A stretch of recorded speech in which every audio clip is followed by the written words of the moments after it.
Saodat asri qissalari. Madinalik yahudiylar, mushriklar va bir guruh munofiqlar ham hayajon ichida, ular ham necha kundan beri xabar kutayotir. Faqat ular kutayotgan xabar. 3-4 kun avval Huzayfa bilan otasi Madinaga kelishgan. 300 kishilik tayyorgarliksiz musulmonlar qo'shinining qarshisida puxta hozirlik ko'rgan 900 kishilik lashkar turganini aytishgan. Bu ahvolda Qurayshning g'alaba qozonishi tayin, shubhaga o'rin yo'q edi. Shoyat bu g'alaba Madinadagi eski totli kunlar g'alabadan so'ng Madinadagi eski totli kunlari qaytib kelsa. Madinada jangga bormagan mo'minlar ham bor edi. Ammo ular juda ozchilik. Ularni yo'lga solish yoki qilichdan o'tkazish oson yog'ir ish emas. Eng kamida ikki yoqlama zug'um ostida qolgan va jon qo'rquv bilan mo'minlar orasiga kirgan munofiqlarning endi kuni tug'ajak. Hech bo'lmasa mo'minlar bilan birga masjidda yotib turish zahmatidan qutulajaklar. Ham musulmon bo'lib ko'rinish, ham kufr hayotini davom ettirish, kufrning sog'inchi ila yashash oson emas axir. Huzayfa bilan otasining kelganiga ham bir necha kun bo'ldi, ammo hanuz bir xabar yo'q. Musulmon bo'lganlar ham, bo'lmaganlar ham xushxabar kutishadi. Lekin bu ikki guruh kutayotgan mujda bir-biridan boshqacha. Kunlar o'tarkan, ko'zlar yo'llarni yanada kuchli istak bilan qarardi. Kimlar changini ortida qoldirib mujdalar bo'lsin, suyunchi, kufrning boshi kesildi devchi bir xabarchini kutsa, kimlar chang tuproqqa belangan, yoqavayron, yarali, jarohatli bir alfozda orqa oldiga qaramay qochib keluvchi odamlarni ko'rarmikanmiz degan sog'inch ila nigohlarini yo'llariga qadagan edi. Nihoyat kutilgan on keldi. Janobi Rasululloh sallallohu alayhi vasallamning tuyalariga minib kelgan Zaydni ko'rgan dushmanlarning ko'zlari porladi. Demak, u jonini zo'rg'a qutqarib qolgan, sevgan otajonini ham tashlab qochgan degan xayolga bordilar. Ammo Zaydning ko'zlarida g'am, qayg'udan asar yo'q, aksincha sevinch bor edi. Zafar qozongan insonlardagina bo'ladigan sevinch.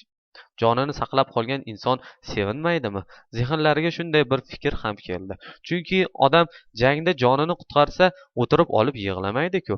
Shosha-pisha peshvoz chiqib atrofini o'rab oldilar. To'planganlarning ko'pi mushriklar va yahudiylar edi. Zayd odamlarga bir boqib chiqdi. O'zi taniydigan mo'minlarni uchratmadi. Peshvoz chiqqanlarning aksarisi mo'min emasdi. Holbuki Badrga Madina musulmonlarining hammasi ham bormagan edi. Bu ishda bir ishkal borga o'xshaydi. Yahudiy bilan mushriklar Janob Rasululloh sallallohu alayhi vasallamning Badrga ketayotganlarini g'animat bilib, shaharda qolgan musulmonlarning boshiga bir balo solgan bo'lishmasin tag'in. Qani Abu Luboba? Holbuki Rasululloh sallallohu alayhi vasallam uni Ravhadan orqaga qaytarib yuborgan va Madina vali etib tayinlantirgan edilar. Hech bo'lmaganda o'g'li Usoma qani? Axir birinchi navbatda u chopib kelishi, dadajonim deb bag'riga otilishi lozim emasmidi? Ammo Masjidi Nabaviy o'z o'rnida turibdi, buzilmagan. Ayni choqda xushxabar kutgan odamlarga xos bir sevinch chopib keldi. Xush kelding, ey qardoshim degan bir inson topilmagani ham rost. Bir soniya ichida kechgan va shu kabi tushunchalar Zaydning qalbidan zehniga, zehnidan qalbiga ko'chib turdi. Eng kamida ko'ngilga yoqmaydigan bu holat borligiga shubha yo'q edi. Shu bilan birga Janob Rasululloh sallallohu alayhi vasallam uni bu zafarning mujdachisi sifatida yo'llagan edilar. Endi bu vazifasini bajo keltirishi lozim. Yuziga ahmoqona ko'z tikkan va uning ado bo'ldik. Quraysh qo'shini bizlarni qilichdan o'tkazdi deyishini kutganlarga shunday bir nigoh soldi va so'ngra Allohu akbar deb hayqirdi.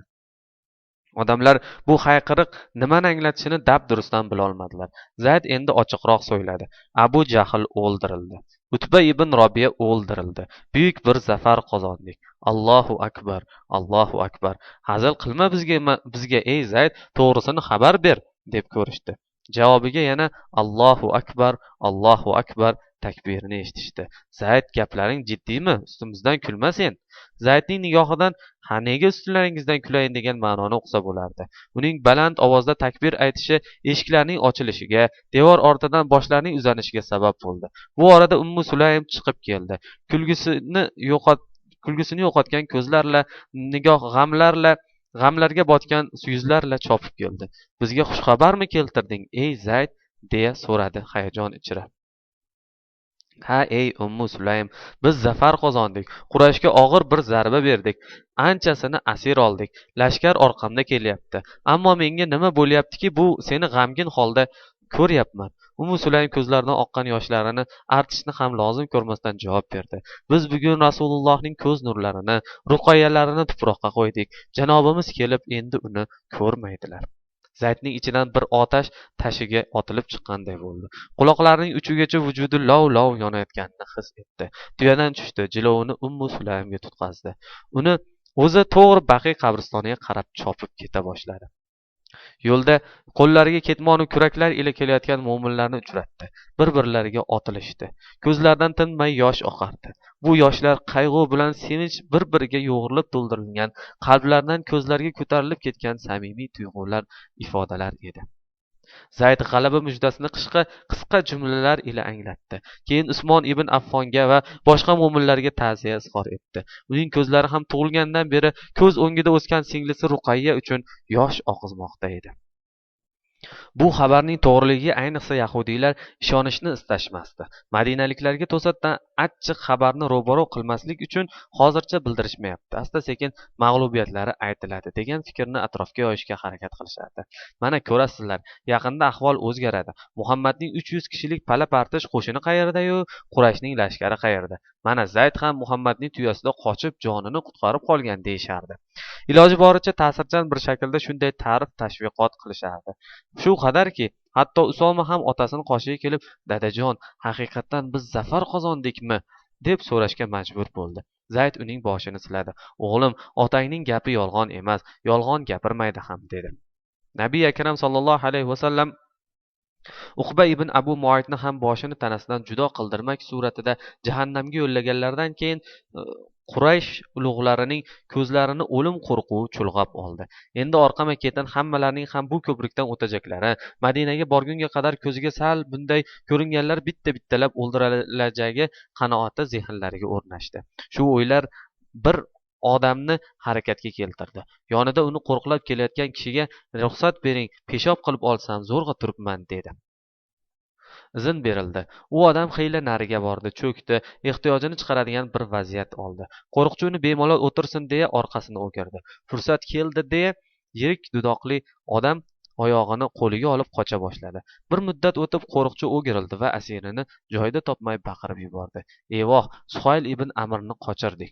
Bu xabar bir onda yoyildi. Janob payg'ambarimiz darhol Suhaylni ushlashni, hatto qarshilik qilsa o'ldirishni buyurdilar. Bir necha kishi atrofga yoyilishdi. Izma-iz quvayotganlar orasida Rasul akram ham bor edilar. Hech qancha o'tmasdan Suhayl payg'ambarlar imomi Sayyidimizni ko'rib, ortiq qochmasdan taslim bo'ldi. Qochganining jazosi o'laroq qo'llari bo'yniga bog'landi. Endi to Madinaga yetgunga qadar shu holatda ketishga majbur edi. Suhayl va uning sheriklari kunlarni o'zlariga qachon navbat kelishini kutib va kutuvdan tug'ilgan qo'rquv ila kechira boshlashdi. Jangda qo'lga kiritilgan o'ljalar hali ham taqsimlanmagan edi. Alloh taolo bu masalada nimani buyurishi kutilardi. Zero o'lja masalasi g'oyat nozik ish bo'lib, uni ko'ngil amri bilan hal etib bo'lmasdi. Nihoyat janob Rasulullohning muborak yuzlarida vahiy kelganidan darak beruvchi bir ajib hol ko'rindi. Endi janobimiz bu dunyo ila aloqalari uzilgan, bir boshqa olamga kechgan edilar. Vujudlaridan duv-duv terlar oqar, lekin u zot sharif balki terlar oqayotganini ham sezmas edilar. Bu holatlarni ko'rib atrofdagilar jim qolishdi, boshlar egildi. Rabbimiz nimani buyursa amri boshimiz ustiga degan ma'noni anglatuvchi kutish boshlandi. Ancha vaqtdan keyin Nabiy akram sallallohu alayhi vasallam atrofga tabassumli nigoh tashladilar. Yana bir ozdan so'ng vahiyni dona-dona qilib o'qiy boshladilar. "Ey Rasulim, sizdan o'ljalar haqida so'raydilar. Ayting, o'ljalar Alloh va payg'ambarinikidir.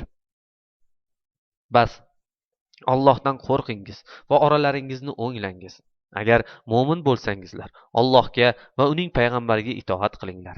Albatta Alloh nomi zikr qilinganida qalblariga qo'rqinch tushadigan, oyatlarini tilovat etganida iymonlari ziyoda bo'ladigan va Rabbilarigagina suyanadigan kishilar haqiqiy mo'minlardir.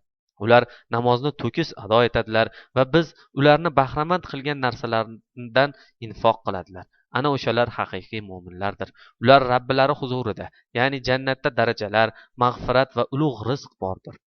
Bu o'lja ta'minoti taqsimotida chiqqan mojaro xuddi mo'minlardan bir guruhi urushni aniq yomon ko'rib turgan hollarida parvardigoringiz haq hukm bilan sizni uyingizdan janggohga chiqarganga o'xshaydi. O'shanda ular ko'rib turgan hollarida o'limga haydab ketilayotgandek siz bilan aniq ravshan bo'lgan haqiqat, ya'ni urushga chiqish to'g'risida bahslashgan edilar. O'shanda ey mo'minlar, Alloh ikki toifadan, ya'ni karvon yo qo'shindan birini sizlar uchun o'lja qilishga va'da bergan edi. Sizlar qurol yaroqsiz toifa, ya'ni karvon o'zingiz uchun bo'lishini istagan edingiz. Alloh esa o'z so'zlari bilan haqiqatni muqarrar etishni va kofirlarning dumini qirqishni iroda qilgan edi. U garchi jinoyatchi osiylar yomon ko'rsalar-da, haqni haq, botilni botil qilish uchun shunday iroda qilgan edi. O'shanda Rabbingizdan madad tilaganingizda u sizlarga ijobat qilib, albatta men sizlarga ketma-ket keladigan minglab farishta bilan madad beraman dedi. Alloh faqat xushxabar bo'lsin deb va ko'ngillaringiz xotirjam bo'lishi uchun deb shunday qildi. G'alaba faqat Allohning dargohidan bo'lur. Haqiqatdan Alloh g'olib va hikmatli zotdir. O'shanda xotirjam bo'lishingiz uchun sizlarni o'z tarafidan uyquga cho'mdirgan va poklab sizlardan shaytoniy vasvasani ketkazish uchun hamda qalblaringizni bir va qadamlaringizni sobit qilish uchun osmondan suv, yomg'ir tushirgan edi. Ey Muhammad, o'shanda Rabbingiz farishtalarga men albatta siz bilan birgaman. Bas sizlar iymon keltirgan zotlarning g'alaba qozonishlariga bo'lgan ishonchlarini mahkamlanglar. Men kofir kimsalarning qalblariga qo'rquv solaman. Bas ularning bo'yinlarini uzinglar va hamma barmoqlarini chopinglar deb vahiy qilgan edi. Bunga sabab ularning Allohga va uning rasuliga qarshi turganlaridir. Kim Allohga va uning rasuliga qarshi tursa, bas albatta Allohning jazosi qattiqdir. Ey kofirlar, mana shu sizning jazoingizdir. Bas tortaveringlar. Albatta kofirlarga yana do'zax azobi bordir. Ey mo'minlar, kofirlarning hujumlariga duch kelganingizda ularga orqa o'girmanglar, ya'ni qochmanglar. Kim o'sha urush kunida jang yo'sinini o'zgartirish yoki boshqa bir guruh musulmonlarga qo'shilishdan tashqari holatda kofirlarga orqa o'girib qochsa, bas u Alloh tomonidan g'azab bilan ketibdi va uning joyi jahannamdir. Naqadar yomon oqibati. Bas, ey musulmonlar, ularni siz o'ldirmadingiz, balki Alloh o'ldirdi. Ey Muhammad, ularning yuziga qo'lingizdagi bir siqim tuproqni otgan paytingizda siz otmadingiz, balki Alloh otdi. Va bu g'alabani Alloh o'z tomonidan mo'minlarga chiroyli in'om bo'lsin deb qildi. Albatta, Alloh eshitguvchi va bilguvchidir. Ey mo'minlar, mana shu sizlarning mukofotingizdir. Albatta, Alloh kofirlarning hiylasini zaif qilguvchi zotdir. Anfol surasi 1-18 oyatlar. Bu suraning davomidagi oyatlar ham o'ljalardan va Badr jangidan bahs etardi. Agar Allohga va haq bilan nohaqning ajralish kunida ikki jamoaning to'qnashgan kunda bandamiz Muhammadga tushirganimiz oyat va farishtalardan iborat narsaga iymon keltirguvchi bo'lsangizlar, bilinglarki, o'lja qilib olgan narsalaringizning 5dan biri Alloh uchun va payg'ambari uchun va u zotning qarindosh urug'i, yetimlar va miskinlar, musofirlar uchundir. Alloh hamma narsaga qodirdir. O'shanda sizlar Madinaga yaqinroq tarafda, otliqlar, ya'ni sizlarni o'lja olmoqchi bo'lgan karvon esa sizlardan quyiroqda, dengiz sohili bo'ylab ketmoqda edi. Agar mushriklar bilan jang qilish uchun avvaldan va'dalashganingizda biron muayyan vaqtga kelisha olmagan bo'lardingizlar. Lekin Alloh halok bo'lguvchilar, ya'ni kofirlik yo'lini tutguvchilar ochiq hujjat bilan Allohning mo'jizasiga guvoh bo'lgan hollarida halok bo'lsinlar. Tirik qolguvchilar, ya'ni iymonga kelguvchilar ham ochiq ravshan hujjat bilan tirik qolsinlar deb qilinadigan ishni, ya'ni musulmonlarning g'alaba qozonishlarini, kofirlarning mag'lub bo'lishlarini amalga oshirish uchun sizlarni tasodifan to'qnashtirib qo'ydi. Shak shubhasiz Alloh eshitguvchi, bilguvchidir. Ey Muhammad, sizga tushingizda Alloh ularni oz ko'rsatganini eslang. Agar sizga ularni ko'p ko'rsatganida edi, albatta sizlar suslashib qolgan va bu ish, ya'ni kofirlarga qarshi jangga kirishish xususida tortishib qolgan bo'lar edingizlar. Lekin Alloh sizlarni bundan saqladi. Albatta u dillarni egallab olgan sirlarni bilguvchidir. Ey mo'minlar, Alloh qilinadigan ishni amalga oshirish uchun to'qnashgan paytingizda sizlarning ko'zingizga ularni kam qilib ko'rsatganini, ularning ko'zlariga esa sizlarni oz qilib qo'yganini eslanglar. Barcha ishlar Allohga qaytarilur. Anfol surasi 41-44 oyatlar. Bu oyatlarni yetkazganlaridan so'ng janob Rasululloh sollallohu alayhi vasallam o'ljaning 1/5 qismini bir tomonga ayirib qo'ydilar. Qolganlarini suvoriylarga 2, yayovlarga 1 hissadan qilib tengma-teng taqsimladilar. Zotan qo'shin ichida bor yo'g'i 2 kishigina otliq edi. G'azotda ishtirok etolmagan, ammo Rasululloh sollallohu alayhi vasallam taraflaridan bir vazifa yuklantirib qoldirilgan va qatnashishni xohlagani holda bora olmaganlar ham bor edi. Janobimiz ularga ham bir hissadan ajratib berdilar. Ruqayyaning eri Usmon ibn Affon, Madinaga vali etib tayinlangan Abu Luboba Badr g'azoti deb yo'lga chiqqan, lekin tuyadan yiqilib jarohatlangani uchun majburan orqasiga qaytarib yuborilgan 2 kishi shular jumlasidandir. Shahidlarning oilalariga ham bir hissadan ajratildi. Shundan keyin janobi Faxri koinot Sa'd ibn Abu Waqqosga o'girildilar. "Kel ey Sa'd" deb yonlariga chorladilar. Sa'd Rasulullohni kuzatdi. Ichini bir qo'rquv va hayajon qopladi. Ajabo der, bir yerga biroq u yerga yaqinlasha olmas edi. Darhaqiqat, Badrdan beri ko'z tikib kelgani janobi Nabiy akram sallallohu alayhi vasallam hissalariga tushgan, yuragi ko'ksiga sig'mas darajada ura boshladi. Bitta qilich uchun shuncha yalinganimning jazosi o'laroq men haqimda bir vahiy inadi-yu, endi jazo olishim muhaqqaq, hali ko'rasan ey Sa'd deb mulohaza yuritardi u. Bu qilichni senga berishimni xohlagan eding-a? Ha, ey Allohning rasuli. O'shanda bu qilich na senikidir va na menikidir deb javob qilgan edim. Ammo endi bu qilich mening hissamga tushdi. Men esa uni senga hadya qilaman dedilar Rasululloh yuzida tabassum ila.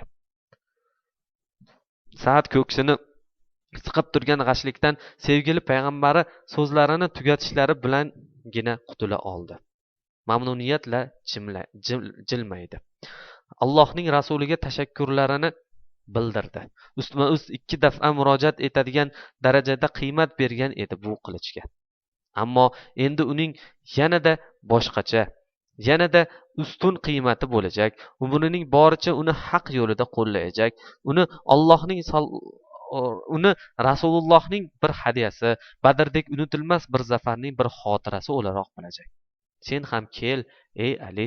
Hazrati Ali roziyallohu anhu labbay deb chopib keldi. Janobi payg'ambarimiz qo'llarida yana bir qilich tutib turardilar.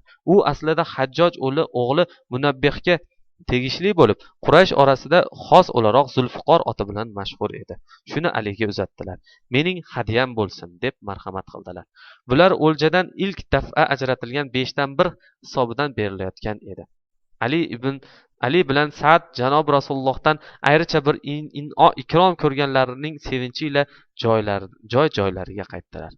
Madinada qolgan musulmonlar Badrdan qaytayotgan birodarlarini buyuk g'alaba bilan qutlash uchun shahardan tashqari chiqishdi va ularni Ravho degan joyda kutib olishdi. Badr sari borilayotganida ham janobi payg'ambarimiz sollallohu alayhi vasallam ilk qo'noq qilib shu joyni tanlagan edilar. Yoshlarni shu yerdan orqaga qaytarib yuborgan edilar. Usayd ibn Hubayr odob, hurmat bezagan bir ovoz ila "Ey Allohning rasuli, zafaringizni Alloh muborak qilsin" deb tabrikladi. So'ng biroz o'kinch aralash tuyg'ular bilan davom etdi. "Ammo qasam ichamanki, sizni jangga emas, karvonni qarshilashga chiqqansiz deb o'ylagan edim. Aks holda aslo bu yoqda qolmagan, mutlaqo siz bilan birga borgan bo'lar edim." Bu so'zlarning samimiy ekani Rasululloh sallallohu alayhi vasallam janobimiz shaxsan o'zlari tasdiqladilar. "To'g'ri aytyapsan, ey Usayd" dedilar. Tobora Madinaga yaqinlasharkan Sayyidimiz sallallohu alayhi vasallam Robbilariga shukrlarini bunday ifoda etardilar. Allohdan boshqa hech bir iloh yo'qdir. Yagonadir. Hech bir sherigi yo'qdir. Mulk unga oiddir. Hamd unga maxsusdir. U ham har narsaga qodirdir. Unga qaytamiz. Xatolarimiz uchun unga tavba qilamiz. Qulligimizda doimmiz. Rabbimizga hamd aytamiz. Ulug' Alloh va'dasini o'rinlatdi. Quliga yordam berdi va bizga qarshi to'plangan dushman guruhlarini o'zi tormor etdi. Nihoyat janob Rasululloh sallallohu alayhi vasallam lashkar bilan birga shaharga kirib keldilar. Madinadan chiqayotganlarida Allohning va'dasiga ishonib va suyanib yo'lga otlangan edilar. endi bu va'daning tom va mukammal shaklda ro'yobga chiqqanini ko'rib qaytdilar. Mavlolariga so'ngsiz hamd va shukrlar arz etib keldilar. Bu paytda Ramazon oyi oxirlab qolgan edi. Shu sababdan shaharga kirar kirmas takror ro'za tuta boshlashdi. Ramazon oyi chiqqanidan keyin Badr kunlarida tutilmagan ro'zalar miqdoricha ro'za tutib beriladi endi. Asrlar uyma-uy taqsimlandi. Qochishga uringan Suhayl ibn Amr qo'llari bo'yniga bog'liq holda Rasul akram sallallohu alayhi vasallamning uylariga keltirildi. Payg'ambarimizning xotinlari Savda ta'ziya bildirish uchun qo'shnisinikiga chiqib ketgan edi. Uyga qaytib, qabilasining ko'zga ko'ringan kishilardan bo'lmish Suhaylning qo'li bo'yniga bog'liq holda ko'rdi va hayajonni bosa olmadi. Ey Abu Yazid, o'zingizni bunday arqonlatgandan ko'ra sharafingizla o'lishni eplay olmadingizmi? deya hayqirdi. Savdaning bu ishi janob Rasululloh sallallohu alayhi vasallamga og'ir botdi. Payg'ambar zavjasi bo'lishdek bir saodat tojini boshiga kiygan Savda qozonilgan zafar bilan avvalo sarvari anbiyo janobimizni qutlashi lozim bo'lgani holda bir mushrikka bunday deyishi uzrli emasdi. Bu jangni mushriklar boy berganidan qayg'u chekayotgan kabi bu tuyg'u ichiga kirgan edi. Shu sababdan o'zi loyiq bo'lgan ozorni bizzot sulton anbiyo janobimizdan eshitdi. Ey Savda, dedilar payg'ambar zishon, sen bu so'zlarni Allohga va rasuliga qarshi aytyapsanmi? Janobimizning ovozlaridagi ranj va jiddiyatdan Savda esini boshiga yig'di. Yo Rasululloh, sizga payg'ambarlikni bergan Alloh nomiga qasam ichamanki, Abu Yazidni qo'llari bo'yniga bog'liq holda ko'rib, o'zimni tiya olmay qoldim, deb javob qildi. Suhayl baxil kishilardan emasdi. Sarvati ko'p, o'zi jo'mard edi. Bulardan tashqari notiq bir xatib edi. Usoma ham uni tanib, "Yo Rasululloh, bu odam Makka xalqiga tirit tarqatgan kishi emasmi?" deb so'radi. Shunda janobimiz, "Ha, o'sha, lekin bu ishining orqasida Allohning nurini so'ndirishga ham harakat qilardi", deb javob berdilar. Boshqa asrlar ham uy-uylarga taqsimlanib, har biriga insonday muomala etish buyurildi. Bu buyruq asrlarni uyaltiradigan darajada o'rniga qo'yib ado etildi. Qo'lga qanday yemak tushsa, eng yaxshisi avval ularga berildi. Avval ularning qorni to'yg'azilardi. Savda ham nojo'ya harakatning jazosini kuta boshladi. Eng qo'rqadigani taloq olish va mo'minlarning onasi degan sharafni yo'qotish edi. O'zining navbatini Hazrati Oysha roziyallohu anhuga berish evaziga taloq qilinmaslikni so'rab, o'rtaga rijochi odamni qo'ydi va afv etildi.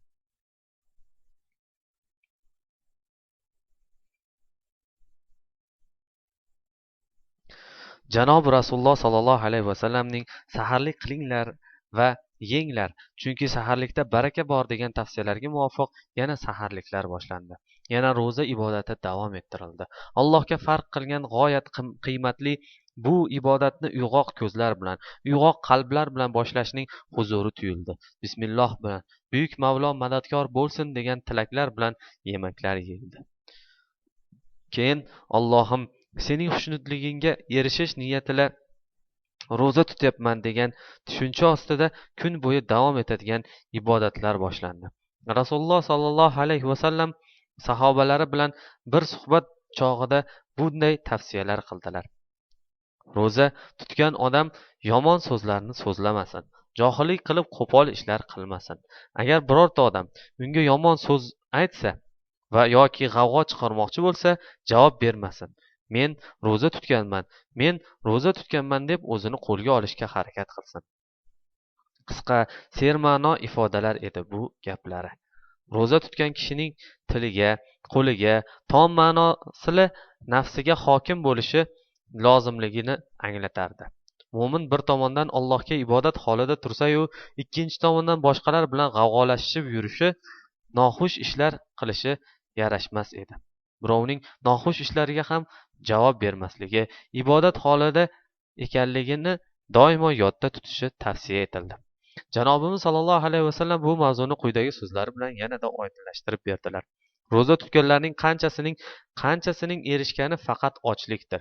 Kechalari ibodatga turadigan yana qancha odamning qo'lga kiritgan foydalari faqat uyqusizlikdir. Alloh taolo bunday marhamat qiladi. Insonning har bir amaliga qat-qat ko'paytirib javob beriladi.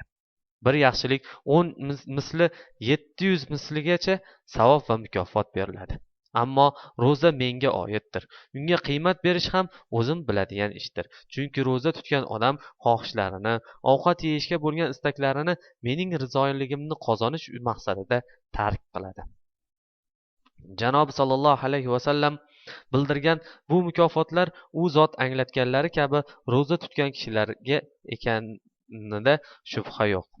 Birovni ranjitmasdan, birovning johilliklariga javob bermasdan, ibodat holida ekani yodda saqlab bu vaqtlarning qadrini o'rniga qo'ya bilgan insonlarga nasib etardi bu mukofotlar.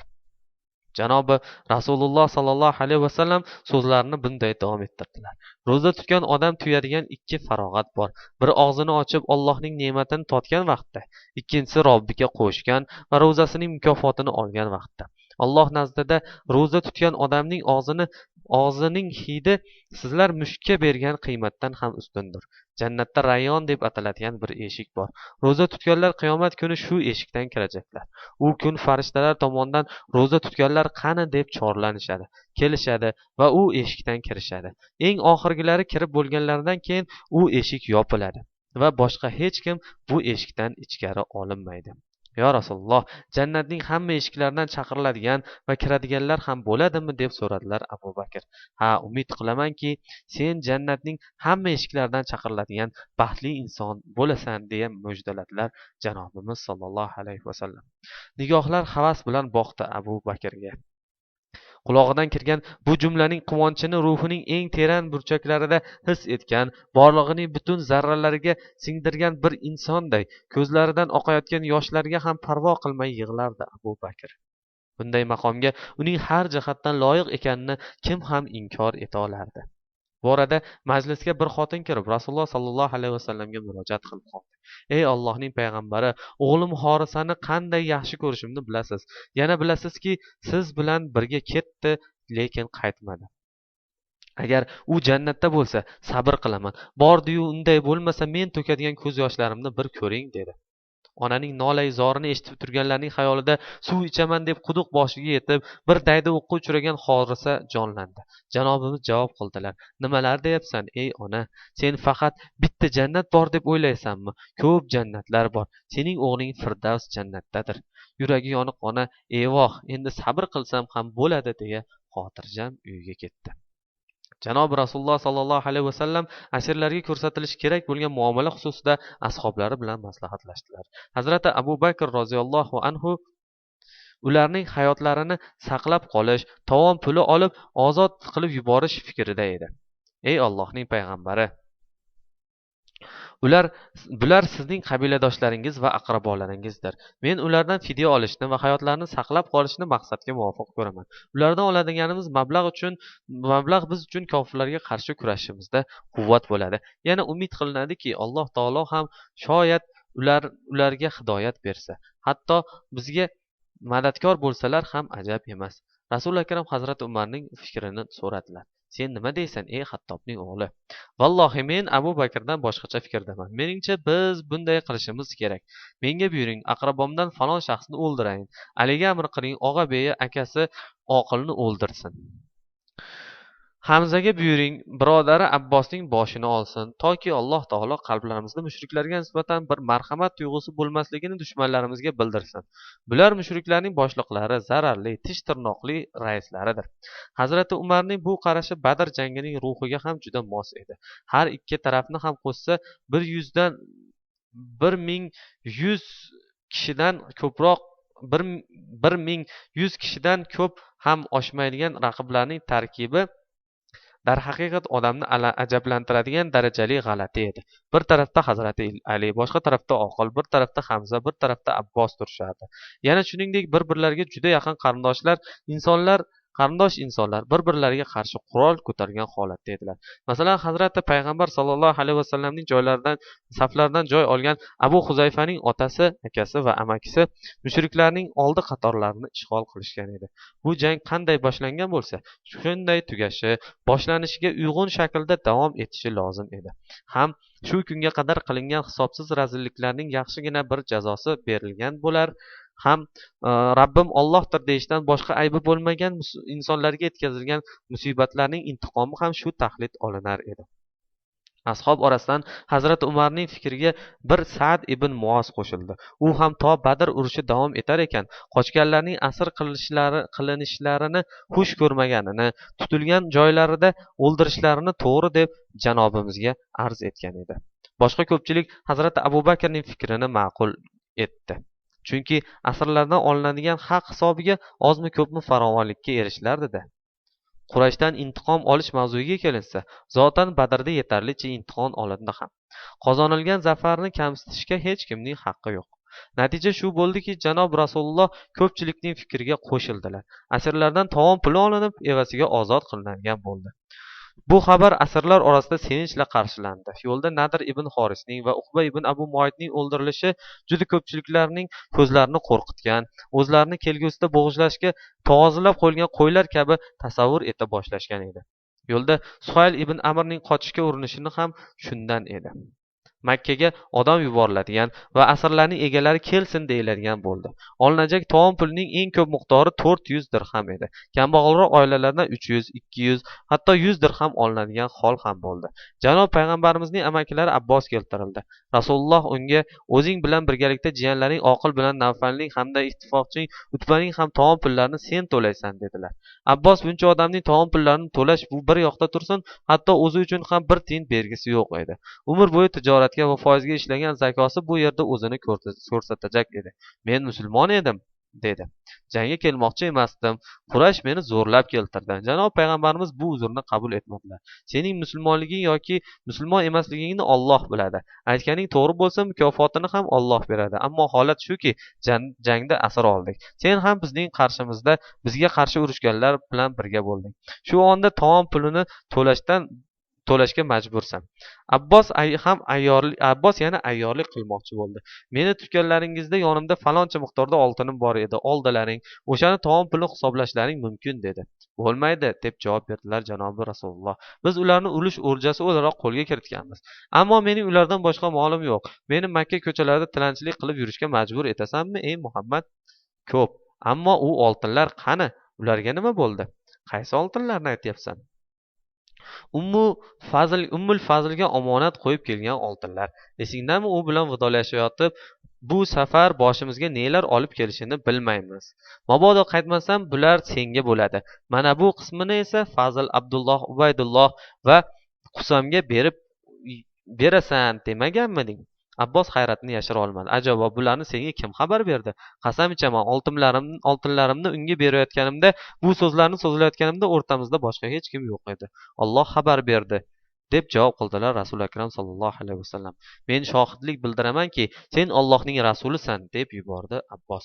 Bu suhbat ashobi kirom ishtirokida bo'layotgan edi. Abbosning musulmon bo'lishi hammani sevintirdi. Shu bilan birga u baribir istanilgan tovon pulini to'lash majburiyatida qoldirildi. Ham eng baland qiymat bo'lgan 400 dirham hisobida. Kimdir taklif kiritdi. Yo Rasululloh, izn bersangiz amakingiz Abbosdan tovon puli olinmasin. Janobimiz bu taklifni keskin rad etdilar. Vallohi, boshqalardan qanday to'liq olingan bo'lsa, bu kishiga ham birday munosabatda bo'linglar, dedilar. Ikkinchi kitob bitdi.